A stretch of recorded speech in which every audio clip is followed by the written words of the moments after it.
Apa yang paling ingin Kohdon disampaikan?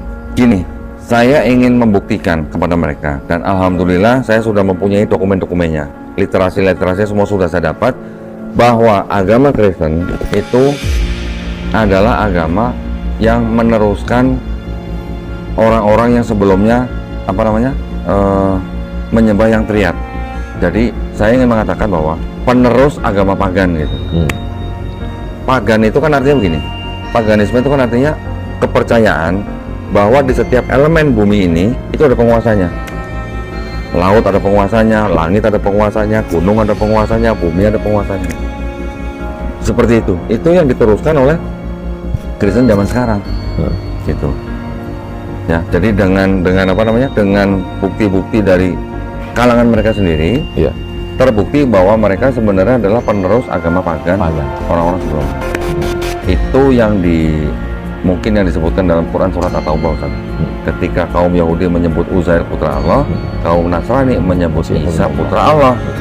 Mereka melakukan itu karena mengikuti perkataan orang-orang kafir sebelumnya. Nah itu bukti kebenaran Quran yang bisa kita lihat di dalam mereka mengadopsi kopi dari orang-orang yang ada sekitar mereka ketika betul. Belum lagi kitabnya mereka mengadopsi dari novel-novel sebelumnya. Homer, Euripides, tentang Raja Odyssey, tentang Dionysus, anak dewa Zeus. Novel-novel itu masih ada teks asli. Teks Yunani-nya masih kalau ada. Misalnya mau komparasi, ini Bisa. yang ada di novel, ini yang ada. Bisa. Yang ada di novel, ini yang gitu ya. Bisa.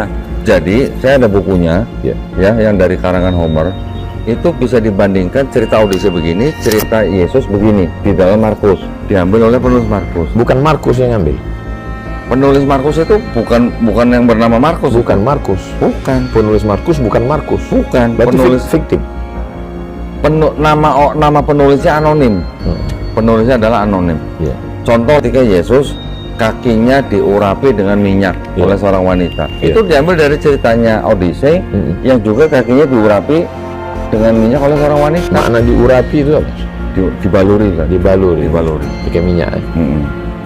Ada kesamaan gitu. Iya. Ketika menemukan ada orang yang kerasukan setan, itu juga ada. Jadi ceritanya tuh ceritanya diambil, tapi nama orang dan nama tempatnya diganti. Nah, itu metodenya disebut dengan mimesis. Jadi penulis kitab Markus mengadopsi novelnya Homer yang bercerita tentang Odyssey. Penulis kitab Yohanes mengadopsi cerita tentang Dionysus, tulisannya Euripides.